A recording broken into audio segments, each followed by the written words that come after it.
Hello बच्चों, कैसे हो? बहुत स्वागत है आपका इस धुआंधार दमदार चैनल डेयरिंग टू स्कॉलर्स पर। आपकी मैथमेटिक्स की प्रॉब्लम सॉल्व करने के लिए ये चैनल है। आज हम बहुत इंपॉर्टेंट टॉपिक पढ़ने जा रहे हैं, ट्रिग्नोमेट्री। तो वैसे तो मैथमेटिक्स का हर टॉपिक इंपॉर्टेंट होता है, वो आपके सिलेबस का पार्ट है और हर टॉपिक की हमारी आम जिंदगी में बहुत एप्लीकेशंस हैं। ये धीरे धीरे आपको महसूस होने लगेगा जैसे जैसे आप बड़े होगे। बात करते हैं ट्रिग्नोमेट्री की। तो ट्रिग्नोमेट्री मैथमेटिक्स का एक बहुत बड़ा पोर्शन ऑक्यूपाई करता है। बहुत सारे इस मैथमेटिक्स के चैप्टर हैं जिसमें ट्रिग्नोमेट्री की एप्लीकेशंस हैं। जैसे कि आप हाइट एंड डिस्टेंस पढ़ोगे और उसके बाद 11th-12th में जाओगे, डिटर्मिनेंट्स, कैलकुलस और इवन फिजिक्स में मैकेनिक्स, प्रोजेक्टाइल मोशन, हर जगह आपको ट्रिग्नोमेट्री की एप्लीकेशन दिखाई देगी।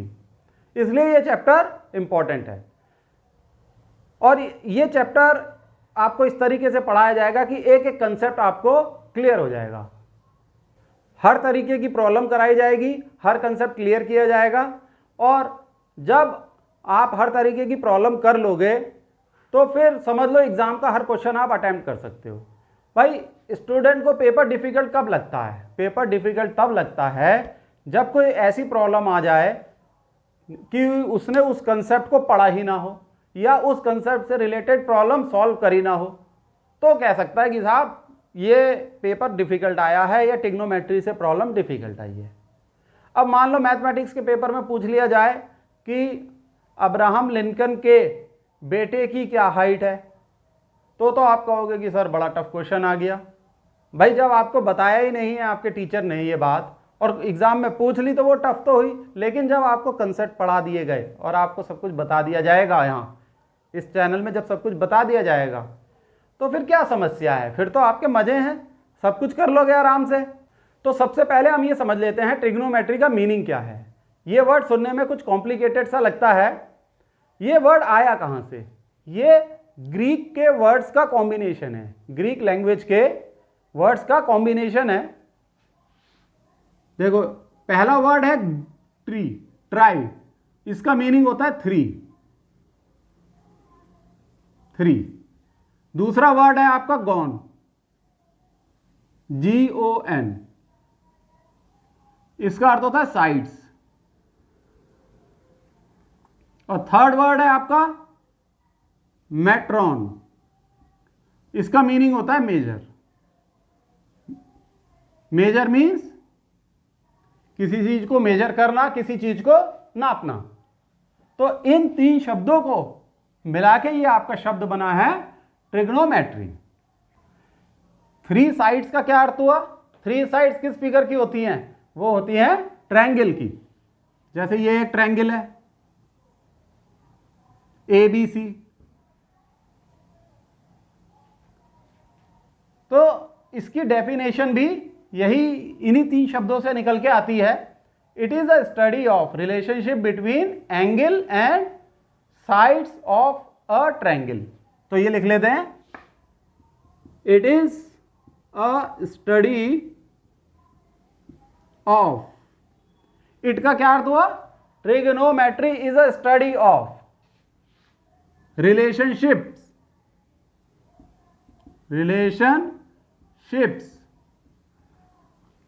between the angles and sides of a triangle। आगे बच्चों ये बात समझ में? और जैसे ये ट्रायंगल है, इसमें तीन एंगल हैं, एंगल A, एंगल B और एंगल C, और तीन साइड हैं AB, BC और AC। इनके बीच की रिलेशनशिप जब हम पढ़ते हैं, that is called trigonometry. Trigonometry की डे टू डे लाइफ में बहुत सारी एप्लीकेशंस भी हैं। तो कुछ सिंपल एप्लीकेशंस देख लेते हैं जिससे आपको ये फील आ जाए कि हम इसे अपने रोजमर्रा की जिंदगी में भी इस्तेमाल कर सकते हैं। जैसे एक एग्जाम्पल है, ये एक बिल्डिंग है, ठीक, ये 4 मंजिल की एक बिल्डिंग है, 1 2 3 4, और इसके ऊपर एक लड़का खड़ा है उसका क्या नाम है बच्चों? जॉली। जॉली नाम है। बिल्डिंग से 10 मीटर की दूरी पे, या 10 नहीं 20 मीटर कह लो, 20 मीटर डिस्टेंस पे यहाँ पर इसका फ्रेंड है। ठीक है, कौन है? इसका फ्रेंड। और वो जॉली को देख रहा है, ऐसे देख रहा है, ऐसे देख रहा है जॉली को। तो वो आराम से बिल्डिंग की हाइट निकाल सकता है अगर उसे पता है कि वो 20 मीटर डिस्टेंस पे खड़ा है। कैसे निकाल सकता है? ट्रिग्नोमेट्री के कंसेप्ट को यूज करके। ये हम पढ़ेंगे कि कैसे निकलता है। ठीक, अब एक एग्जाम्पल और ले लो आप।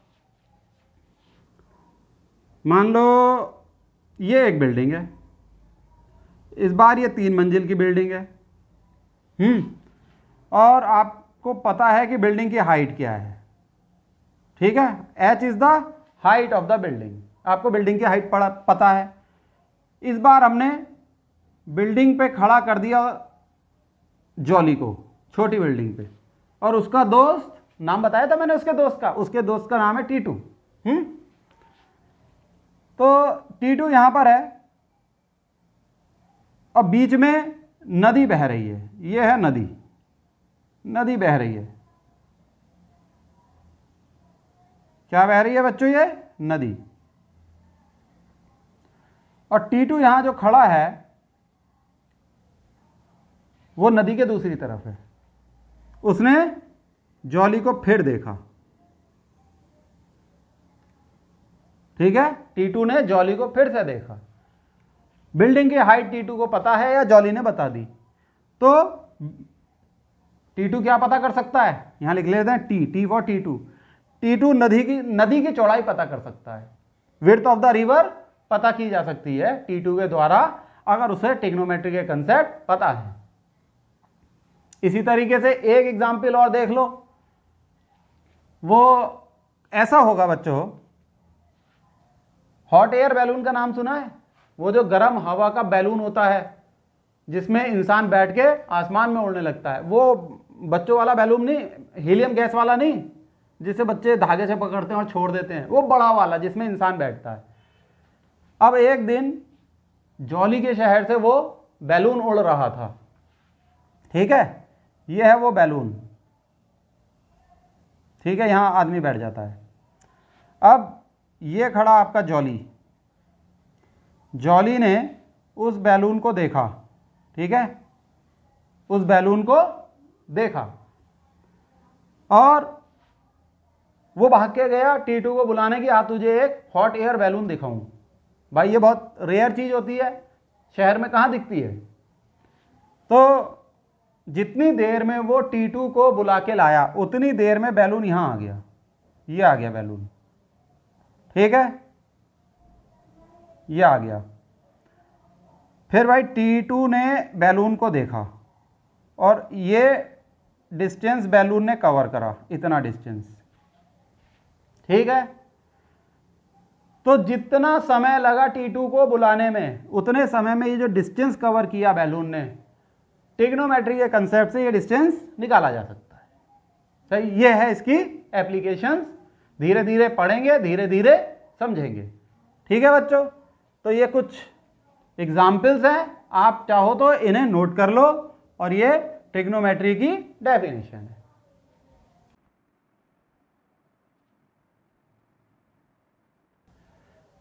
बच्चों हमारा पहला चैप्टर इसमें रहेगा ट्रिग्नोमेट्री में, ट्रिग्नोमेट्रिक रेशियोज।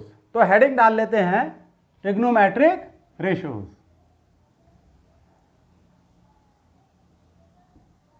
Trigonometric ratios.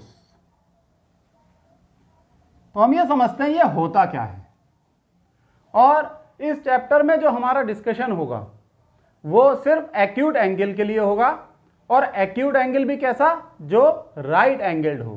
ठीक है, अभी समझाते हैं, हो सकता है ये बात आपको समझ में ना आई हो। तो एंगल हमारा जो डिस्कशन होगा वो होगा एक्यूट एंगल,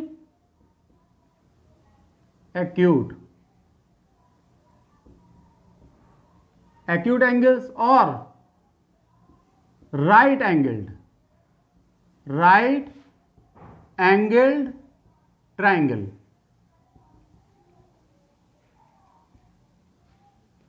किस तरीके का ट्रायंगल होता है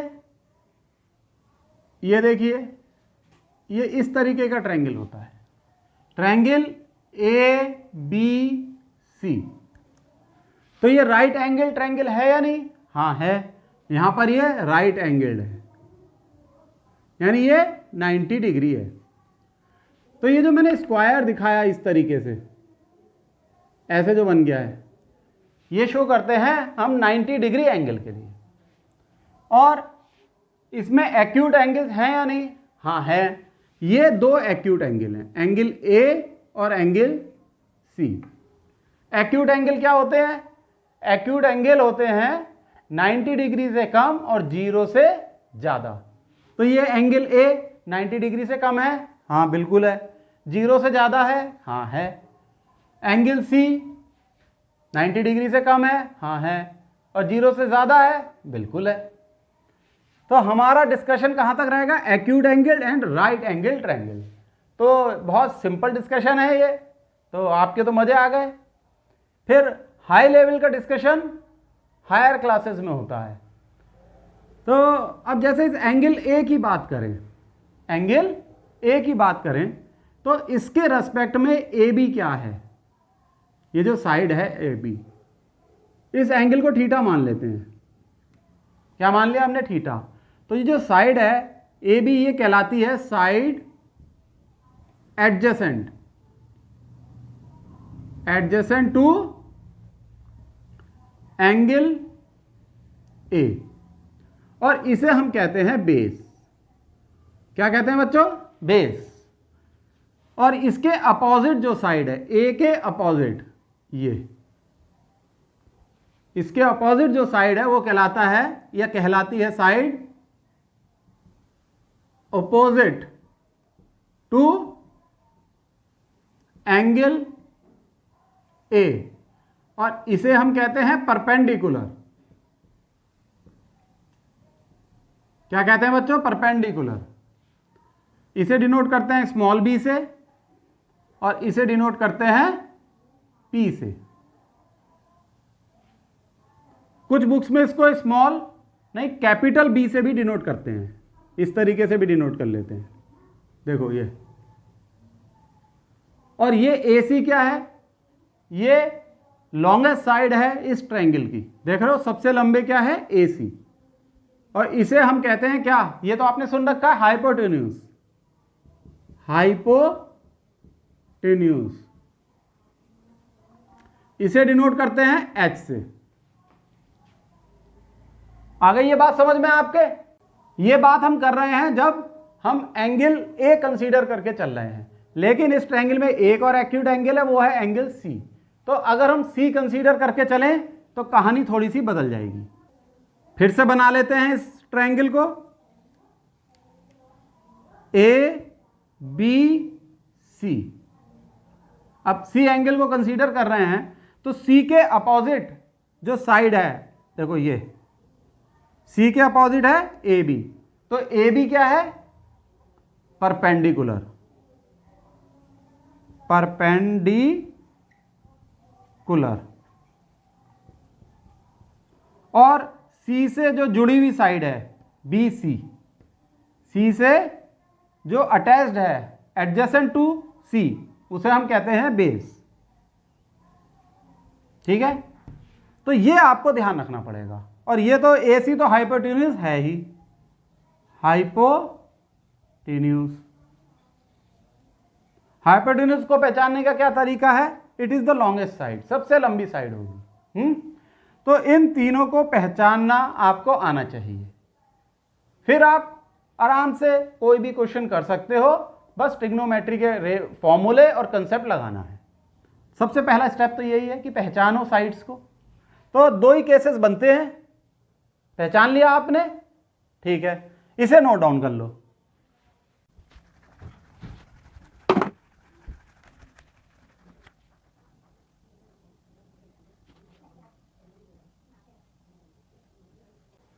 तो बच्चों 6 ट्रिग्नोमेट्रिक रेशियोज होते हैं, बहुत यूजफुल होते हैं ये रेशियोज, और इन्हीं को अब हम पढ़ेंगे। हम वही अपना राइट एंगल ट्रायंगल बना लेते हैं, ए बी और ये सी, क्या है ये सी। राइट एंगल ट्रायंगल है, ये 90 डिग्री है, 90 डिग्री को हमने इस स्क्वायर से शो करा, और ए एंगल ए को हम कंसीडर करके चल रहे हैं। इसके अपोजिट वाली साइड को क्या कहते हैं हम, परपेंडिकुलर, परपेंडिकुलर, और इसे हम डिनोट करते हैं P से, ठीक है।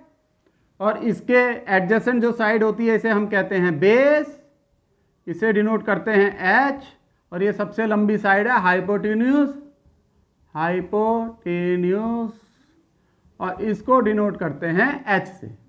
तो ये जो 6 आइडेंटिटीज हैं, पहली है आपकी साइन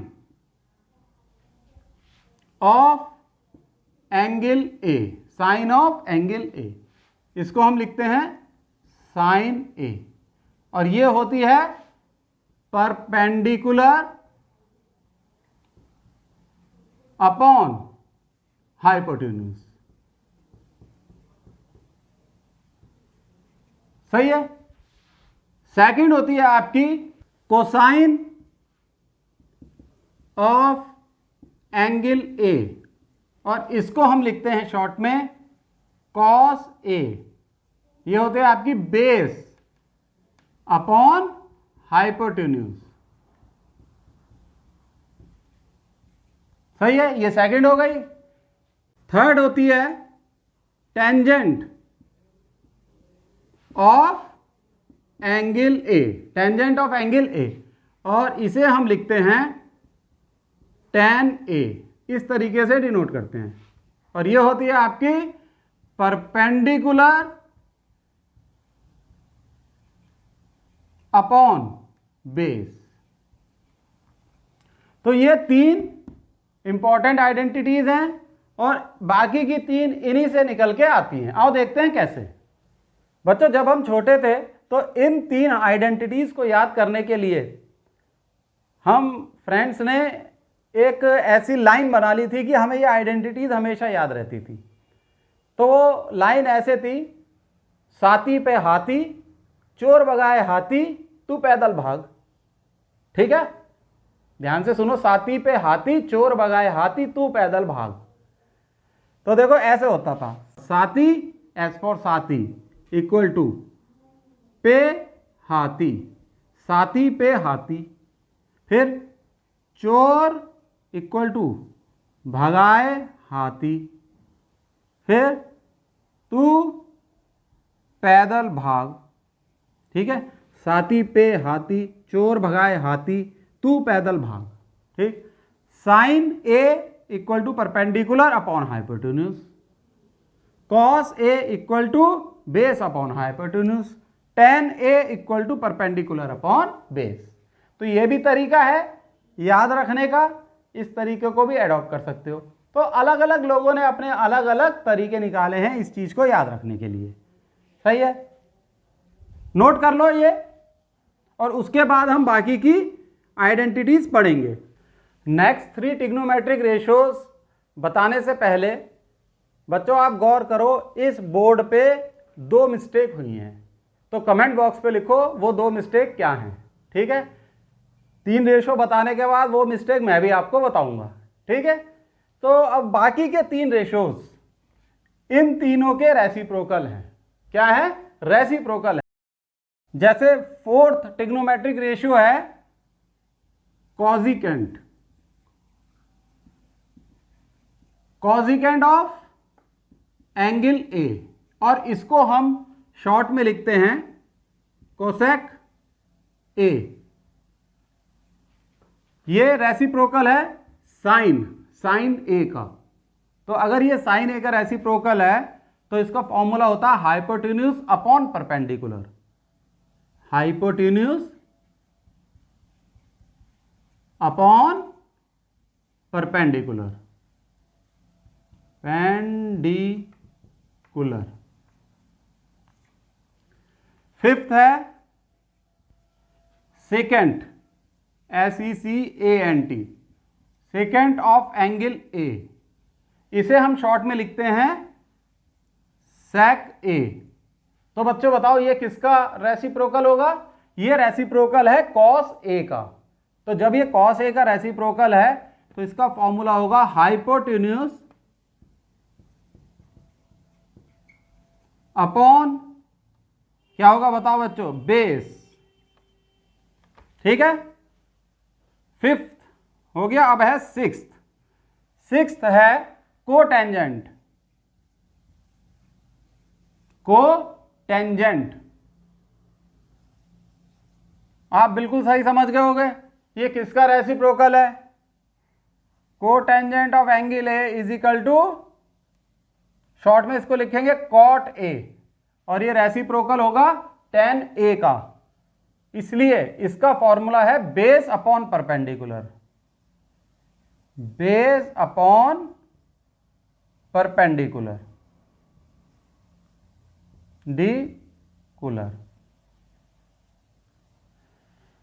तो बच्चों बेस को तो हम डिनोट करेंगे बी से, परपेंडिकुलर को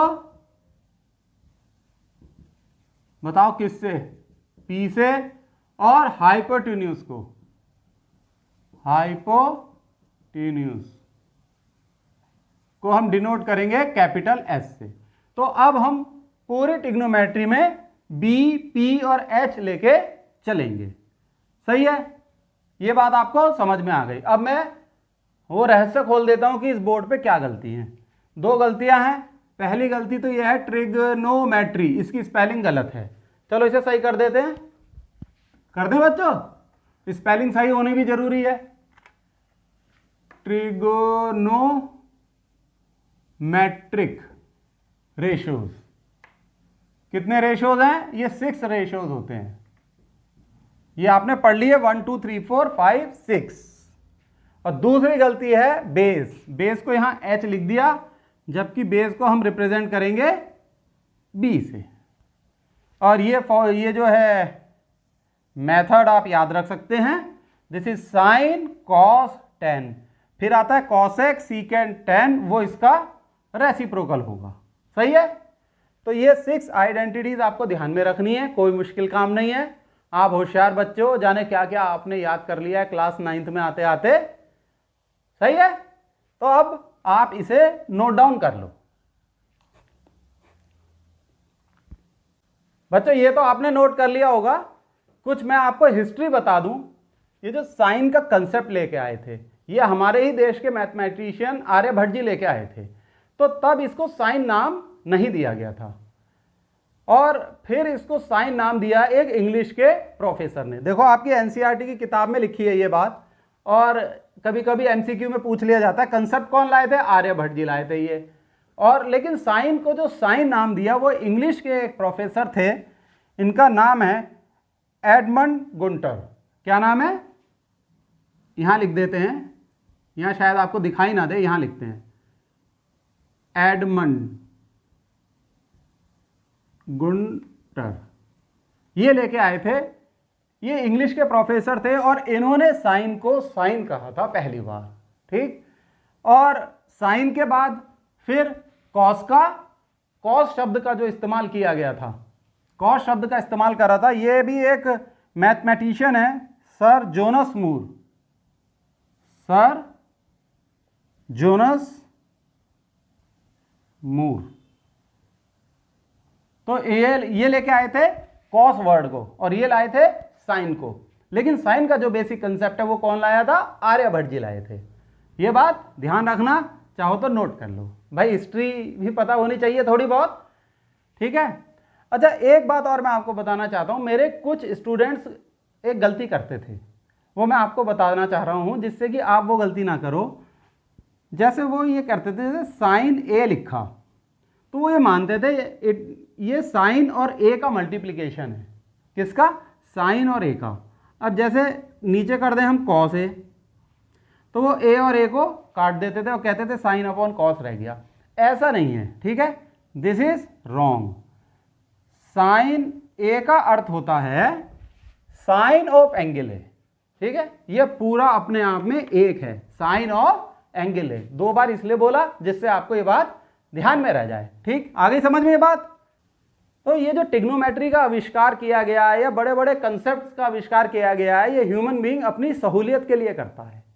ठीक है, देखा जाए तो इस संसार में ह्यूमन बीइंग ने हर चीज अपनी सहूलियत के लिए ही बनाई है और खुद के लिए बनाई है, कि संसार के किसी और प्राणी के लिए उसने कुछ नहीं बनाया है, सब कुछ अपनी सहूलियत और अपने आप को संतुष्ट करने के लिए बनाया है।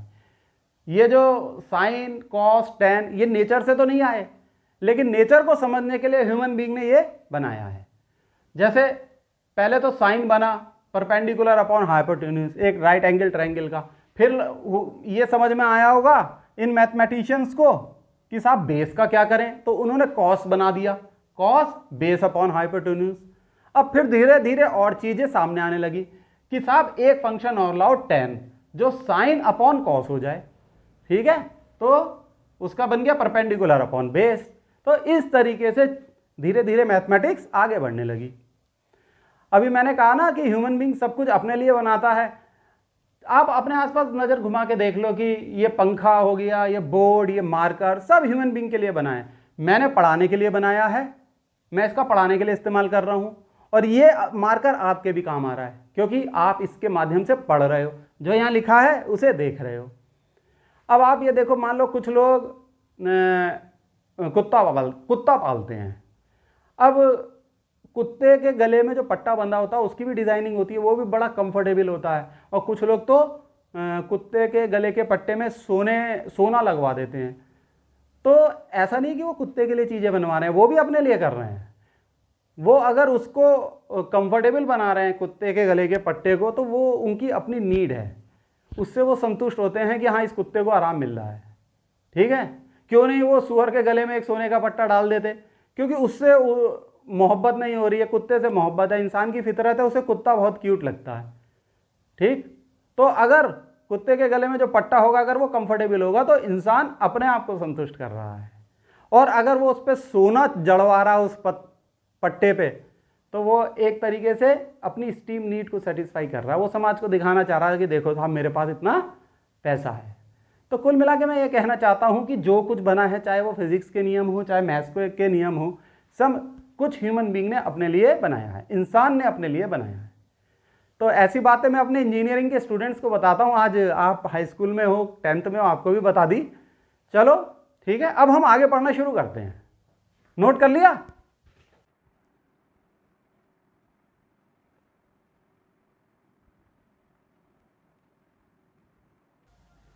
कुछ खास बातें और समझ लेते हैं, जब ट्रिग्नोमेट्री की प्रॉब्लम सॉल्व करोगे आपके बहुत काम आएंगी। ठीक है, तो वही अपना ट्रायंगल बना लेते हैं, एक राइट एंगल ट्रायंगल। ये बन गया हमारा right angle triangle, A B और ये सी। सही है, बन गया, अच्छा लग रहा है। तो हम एंगल ए कंसीडर करके चलते हैं। एंगल ए के अपोजिट क्या है? Perpendicular, means B C is a perpendicular. यहां लिख लेते हैं बी सी परपेंडिकुलर है क्योंकि एंगल ए के अपोजिट है, और एंगल ए से जो एडजेसेंट है वो क्या होता है? Base.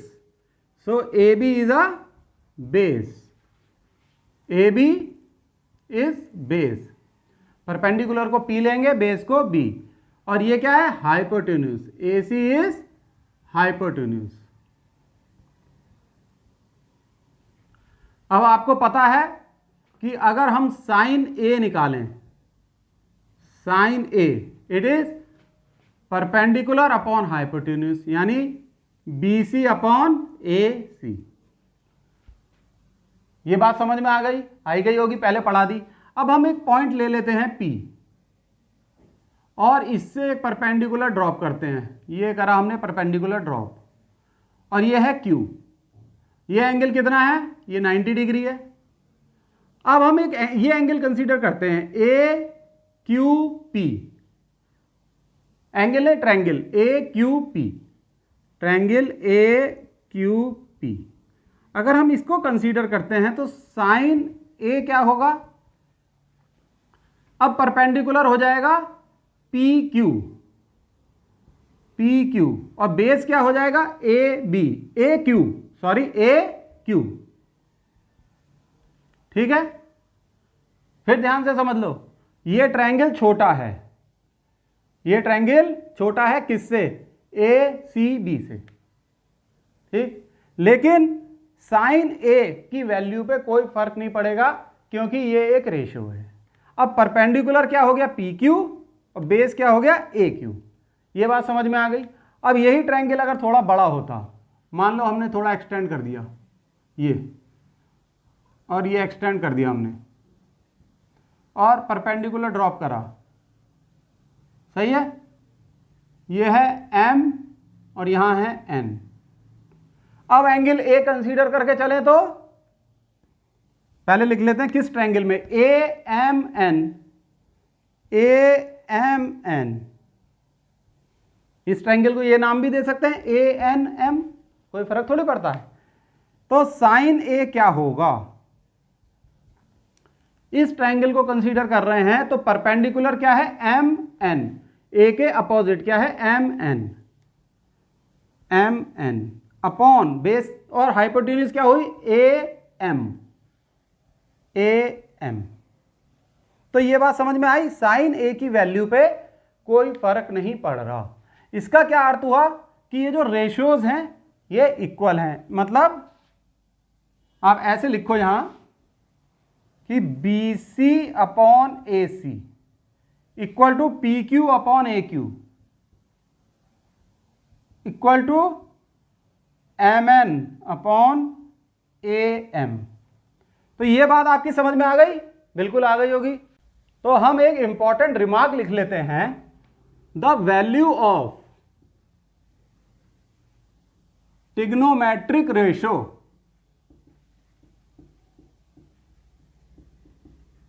Ratio of an angle does not vary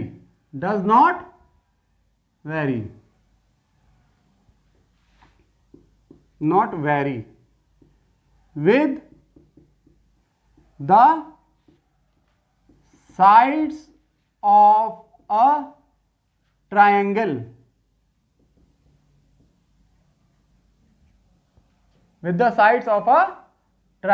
if, comma लगा के लिखो, if angle remains the same, angle remains the same। ठीक है, अगर ये एंगल वेरी नहीं कर रहा है तो ये रेशो सेम रहेंगे, भले ही हम कितना बड़ा ट्रायंगल बना दें या कितना छोटा बना दें, चाहे ट्रायंगल इतना छोटा कर दें हम, ठीक है, चाहे ये छोटा सा ट्रायंगल कर दें, ये रेशो सेम रहेगा। ठीक, ये चीज आप नोट कर लो, इंपॉर्टेंट पॉइंट है बच्चों। ये पॉइंट एम आपको स्क्रीन पे नहीं दिख रहा होगा, इसे मैं नीचे लिख देता हूं। ये पॉइंट है एम और यहां ये दिख रहा है M N upon A M. अगर नहीं दिख रहा तो इसे भी ठीक कर देता हूं। ठीक है, this is equal to M N upon A N. तो ये तो मैंने आपको साइन का एग्जाम्पल बताया, साइन के रेशियो वेरी नहीं करते, अगर ट्रायंगल का साइज बढ़ा दो या कम कर दो। इसी तरीके से कोई भी रेशियो वेरी नहीं करता, ना कॉस वेरी करता ना टेन, और फिर जब ये तीन वेरी नहीं करेंगे तो जाहिर सी बात है कॉसेक, सेक और टेन भी वेरी नहीं करेगा। तो इसलिए ये लाइन एप्लीकेबल है, द वैल्यू ऑफ ट्रिग्नोमेट्रिक, यहां रेशोज लिख दो, रेशोज यानी 6 के 6 रेशो वेरी नहीं करेंगे। तो चीज कितनी आसान हो गई आपके लिए। ठीक, तो ये तो आप नोट करोगे ही। उससे पहले एक और बहुत जबरदस्त बात आपको बता देता हूं, ठीक है, बहुत इंपॉर्टेंट बात है वो भी। अगर आपको दे रखा है जैसे साइन ए, ये रेशो दे रखा है आपको, सपोज 3/5, कितना दे रखा है 3/5।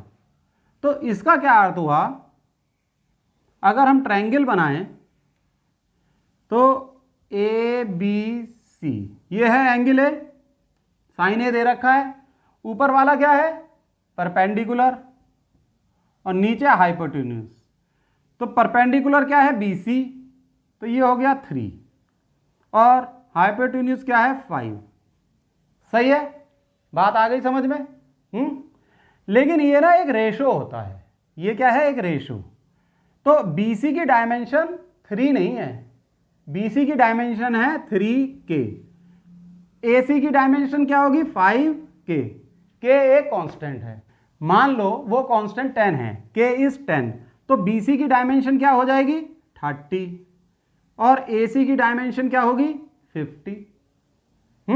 और साइन A क्या हो जाएगा, 30/50 विच इज 3/5। सही है, तो कहने का अर्थ यह है कि साइन A है 3K/5K। अब अगर हमें बेस निकालना है, बेस AB, तो हम पाइथागोरस थ्योरम लगाते हैं। वो क्या कहती है, hypotenuse square means AC square is equal to perpendicular square BC square plus AB square. Pythagoras theorem आपको पता है, और AB बेस है, बेस हमें निकालना है, तो AB square is equal to AC square minus BC square. This is equal to AC square क्या है, इट इज 3K स्क्वायर। अभी ये भूल जाओ, ये तो मैंने एग्जाम्पल दिया था 30 और 50 का। ये होगा AC square is, sorry, it's a 5K square, 5K का whole square.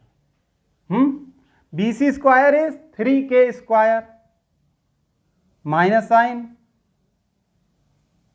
3K whole square, तो ये हो जाएगा आपका 25K square minus 9K square, और ये हो जाएगा आपका 16K स्क्वायर। तो AB स्क्वायर है 16K स्क्वायर, तो इसका अर्थ हुआ, यहां लिख लो, AB square is equal to 16K square. तो AB क्या हो गया, 4K, या ऐसे लिख लो √16K square which is 4K। तो AB की डायमेंशन हो गई 4K। बात सही आ गई समझ में? तो ये सब चीजें मैं आपको क्यों बता रहा हूं, ये मैं इसलिए बता रहा हूं कि अपने कंफर्ट के लिए हम इस K को भूल जाते हैं, हम इस K को भूल जाते हैं। क्यों? अब आप जैसे 10 निकालो, मान लो आपने निकाला 10A। 10A क्या होता है, it is perpendicular upon base. क्या होता है, परपेंडिकुलर अपॉन बेस। परपेंडिकुलर है 3K, बेस है 4K, तो ये हो गया 3/4। तो ट्रिग्नोमेट्रिक रेशियो में हम K को भूल जाते हैं, ये ध्यान रखना है आपको। कैसे? अब जब आप क्वेश्चन करोगे तो आपको ये बात ध्यान रखनी पड़ेगी। वो कैसे? अगर आपको दे रखा है, यही एग्जाम्पल ले लो, अगर आपको सिर्फ ये दे रखा है साइन A इज 3/5, तो आप ये मानोगे कि ये एक राइट एंगल ट्रायंगल है ABC, साइन A 3/5 है, तो ये 3 है और ये 5 है, ये 3 है और ये 5 है, मीन्स हाइपोटेन्यूज 5 है, परपेंडिकुलर 3 है। तो बेस क्या हो जाएगा, इसी तरीके से निकाल लोगे, base is AB square is equal to, यही फॉर्मूला लगा लो, AC square means 5 square minus 3 square which is 25 minus 9 which is 16। So AB is equal to 4। तो हम ये मान लेंगे ये 4 है। K को भूल जाना जब ट्रिग्नोमेट्रिक रेशियोज की बात कर रहे हो, क्योंकि K कैंसिल हो जाएगा। ये हम करते हैं अपनी सहूलियत के लिए। क्यों करते हैं? अपनी सहूलियत के लिए। तो ये बात मेरे ख्याल से काफ़ी हद तक आपके समझ में आ गई होगी। अब जैसे जैसे अगर हम प्रॉब्लम सॉल्व करेंगे वैसे वैसे ये चीज़ आपको और बेहतर समझ में आएगी। जैसे मैं आपको एक एग्जाम्पल और बता देता हूँ, यही बता दूँ, एक छोटा सा ट्रायंगल बना के देखो, दिख तो रहा ही है आपको बहुत शानदार। ये एक छोटा सा ट्रायंगल है, ठीक है, इसको मान लो PQR, हम एंगल P कंसीडर कर रहे हैं। ये है 1, ये है 2, ये है 1 और ये है 2। क्या है 1? PQ is 1 and QR is 2। तो ये क्या होगा? PR। इसको वही पाइथागोरस थ्योरम से ये हाइपोटेन्यूस है, तो ये हो जाएगा 2 स्क्वायर, सही से लिख देते हैं, आप बच्चे हो जिससे सही समझ में आए। PR square is equal to 2 square plus 1 square which is equal to 4 plus 1 which is 5। ये हो जाएगा 5 और PR क्या हो जाएगा? √5, √5। ये बात आपकी समझ में आ गई। तो अगर हम ये कहें साइन P क्या होगा? साइन P होगा परपेंडिकुलर अपॉन हाइपोटेन्यूज 2 अपॉन √5। ठीक है, ये बात क्लियर समझ में आ गई? बहुत बढ़िया। अब हम क्वेश्चंस करेंगे, बहुत बेहतर समझ में आने वाला है आपको, बहुत बढ़िया।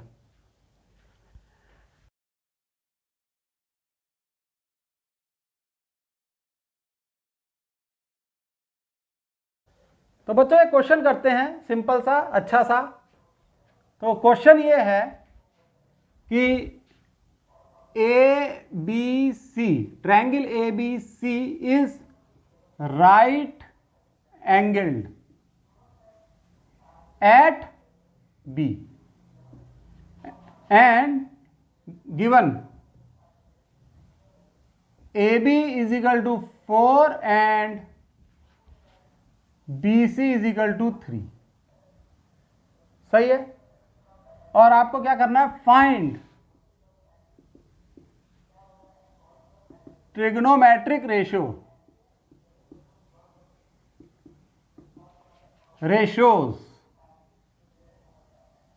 Of angle A and angle C। तो साहब ये है आपका ट्रायंगल,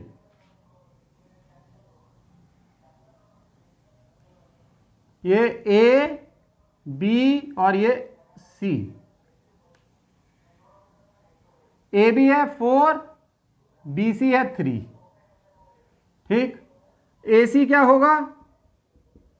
पाइथागोरस थ्योरम से निकालेंगे। AC square is equal to AB square plus BC square which is 4 square plus 3 square. आगे बात समझ में? It is equal to 16 plus 9, this is equal to 25। So AC is equal to 5 means under, पूरा लिख देते हैं जिससे सही समझ में आ जाए, √25 विच इज इक्वल टू 5। ये है 5। ये बात आपकी समझ में आ गई।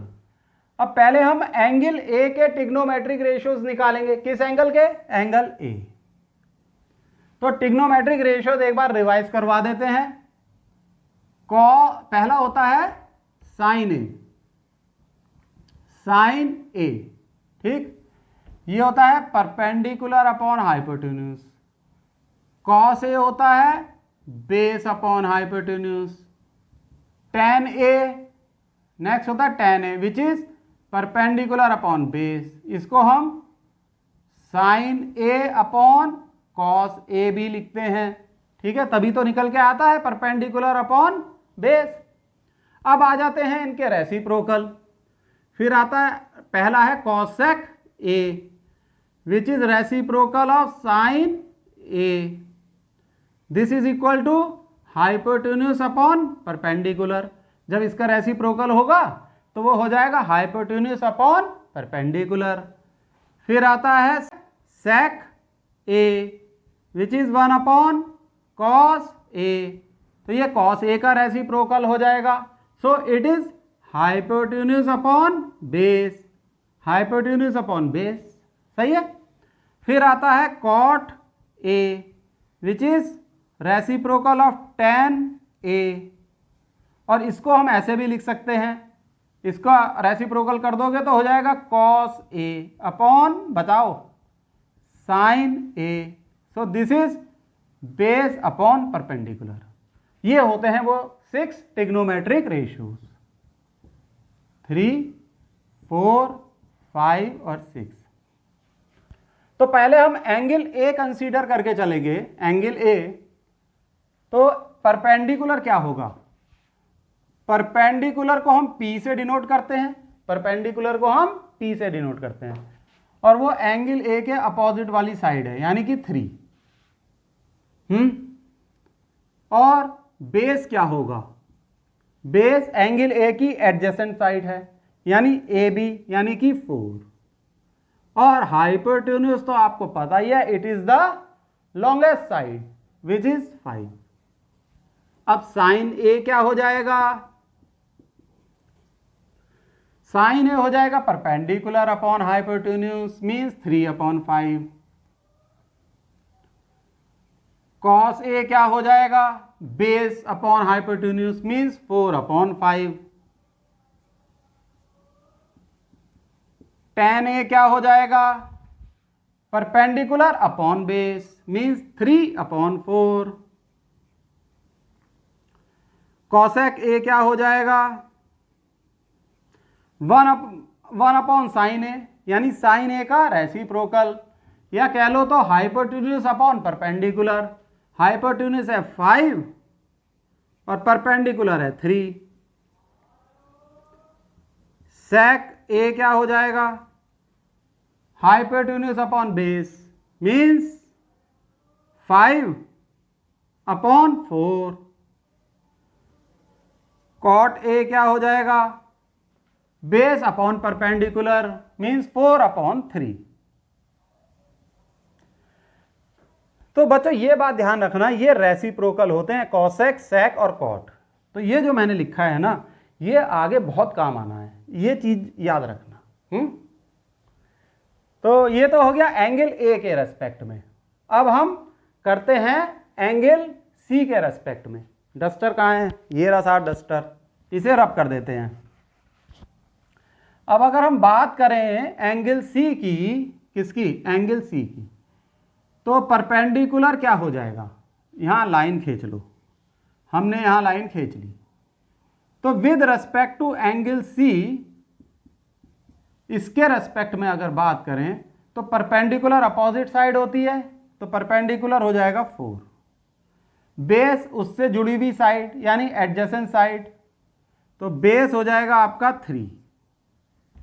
और हाइपोटेन्यूज तो लॉन्गेस्ट साइड होगी ही, तो H हो जाएगा 5। अब आप ये बताओ साइन ए क्या होगा? यहां पे छोटी सी डबल लाइन खींचो। Sine A, it is perpendicular upon hypotenuse, which is 4/5। Cos A, which is base upon hypotenuse, which is 3/5। फिर आ रहा है आपका tan A, which is perpendicular upon base, यानी 4/3। फिर आ रहा है cosec A, hypotenuse upon perpendicular, means 5/4।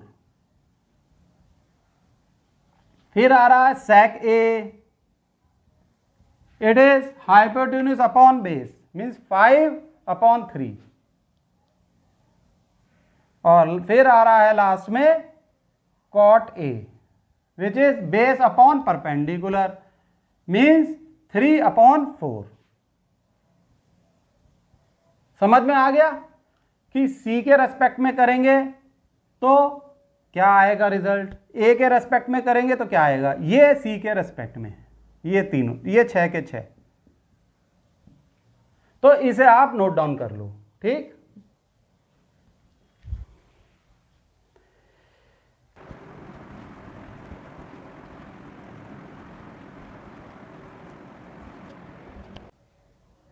बच्चों एक और बहुत शानदार क्वेश्चन करते हैं। क्वेश्चन है, if sine A equal to 12/13, find tan A and cos C. यानी एक ट्रायंगल है ABC, उसमें साइन ए दे रखा है 12/13। तो इसको समझो, देखो ये ट्रायंगल है, क्या है ये ट्रायंगल। और this is A B C. A consider करके चल रहे हैं हम। साइन ए है 12/13, यहां लिख लेते हैं साइन ए 12/13, और साइन ए क्या होता है? Perpendicular upon hypotenuse. P means perpendicular, H means hypotenuse. तो परपेंडिकुलर क्या है? ये 12, ठीक है। साइन ए के जो सामने अपोजिट वाली साइड है वो परपेंडिकुलर है। हाइपोटेन्यूज क्या है? ये 13 AC, ठीक। So perpendicular is BC which is 12 and base is, base ने अभी तो हाइपोटेन्यूज दे रखी है, बेस तो निकालना है, AC विच इज 13। बच्चों एक बात आप गौर करो, ये जो हमने 12/13 लिया है ना, ये अपनी सहूलियत के लिया है, सहूलियत के लिए लिया है, फॉर आवर कंफर्ट। जैसे मैंने पिछली बार समझाया था ना, अभी थोड़ी देर पहले, एक्चुअल लेंथ इसकी 12 और 13 नहीं होगी, इसकी लेंथ 120 भी हो सकती है और 130 भी। लेकिन ट्रिग्नोमेट्रिक रेशियोज में हम यही ले लेते हैं डायरेक्टली, परपेंडिकुलर 12 और बेस 13, क्योंकि अगर ये 120 और 130 हुई तब भी इस रेशियो पे कोई फर्क नहीं पड़ेगा, क्योंकि देखो 120/130 इज इक्वल टू 12/13, वही बात आ गई। तो वो जो k है, k से हम मल्टीप्लाई करके जो चलते हैं, ट्रिग्नोमेट्रिक रेशियोज में हमें इसकी आवश्यकता नहीं पड़ती। कंफ्यूज मत हो जाना इस बात से, बस आपको ये ध्यान रखना है कि जो रेशियो दे रखा है वही वैल्यू ले लो। साइन ए दे रखा है 12/13, तो परपेंडिकुलर 12 ले लिया और हाइपोटेन्यूज 13। अब बेस क्या होगा? बेस है ए बी, तो इस राइट एंगल ट्रायंगल में पाइथागोरस थ्योरम लगाओ, तो AC square is equal to AB square plus BC square, AB square is equal to AC square minus BC square. AC square है 13 का स्क्वायर और BC स्क्वायर है 12 square, तो ये हो जाएगा आपका 169 माइनस 144 विच इज इक्वल टू 25। तो AB आपका आ जाएगा √25 विच इज 5, तो ये हो गया आपका 5 यूनिट्स। अब प्रॉब्लम सॉल्व, हमसे ये कह रहे हैं कि tan A निकालो, तो पहले हम लिख लेते हैं परपेंडिकुलर तो दे रखा है साहब 12, पहले भी लिख लिया हमने BC विच इज 12, और हाइपोटेन्यूज दिया है AC विच इज 13, बेस क्या होगा? AB which is 5। सही है। एंगल का ख्याल रखना है, A के रेस्पेक्ट में बात कर रहे हैं हम, तो tan A क्या होगा? This is perpendicular upon base, perpendicular upon base which is 12/5। ये आंसर हो गया आपका। अब ये हमसे पूछ रहे हैं cos C, तो cos C क्या होगा? देखो जब हम C पे आ जाते हैं, अब A को भूल जाओ, अब A को भूल जाओ, C को देखो। C के रेस्पेक्ट में परपेंडिकुलर है AB, यानी C के अपोजिट जो साइड है, तो यहां पर परपेंडिकुलर हो जाएगा AB विच इज 5, और बेस हो जाएगा 12 जो कि C के एडजेसेंट साइड है, यानी उससे जुड़ी हुई जो साइड है वो बेस है, it is BC which is 12। अब आप देखो हाइपोटेन्यूज तो खैर वो ही रहेगा AC, इट इज 13, तो cos C क्या हो जाएगा? ये cos C होता है base upon hypotenuse which is, base क्या है 12 और हाइपोटेन्यूज क्या है 13, सो इट इज 12/13। ठीक है, आ गई ये बात समझ में? चलो बहुत बढ़िया। बस ये बात आप नोट करो कि A के रेस्पेक्ट में जब हम बात कर रहे हैं, एंगल A की बात कर रहे हैं, तो साइन A 12/13 आ रहा है, और जब हम C की बात कर रहे हैं तो साहब cos C 12/13 आ रहा है। चलो मतलब कुल मिला के यह है कि आपको फंडा यानी कंसेप्ट क्लियर हो गया। सही है। अब आप इसे आराम से नोट डाउन कर लो अपने नेक्स्ट वीडियो में बहुत अच्छे अच्छे क्वेश्चंस कराऊंगा। कंसेप्ट अब क्लियर है, आगे भी क्वेश्चंस कराता जाऊंगा, कंसेप्ट क्लियर करवाता जाऊंगा। बिल्कुल एकदम महारथी हो जाओगे, जीनियस हो जाओगे मैथमेटिक्स में। ठीक है, बाय, सी यू।